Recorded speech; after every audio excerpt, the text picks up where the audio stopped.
ஐநெறி நூல் அம்மையப்பர் நம் அனைவருக்கும் அருளும் வாழ்க்கை நெறி. இந்நூலில் உள்ள கருத்துக்களை உணர்ந்து பதிவு செய்தவர் ஆசான்மா செந்தமிழன் அவர்கள்.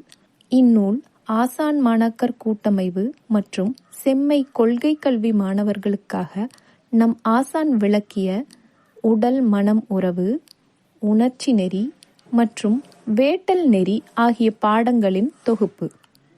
இந்நூலில் உள்ள 16 இயல்களில் 101 மறைமொழிகள் விளக்கப்பட்டு உள்ளன. இந்நூல் ஒலி வடிவத்தில் செம்மை கல்வி யூடியூப் தளத்தில் இயல் வரிசையாக வெளியிடப்பட இருக்கிறது. அவ்வகையில் இந்நூலின் முதல் இயல் மனக்களம். இவ்வியலை இப்போது கேட்கலாம். படிப்பவர் திருமதி நறுவிழி. இவ்வியலில் உள்ள மறைமொழிகளை இசையமைத்து பாடியிருப்பவர் ஆசான்மா செந்தமிழன்.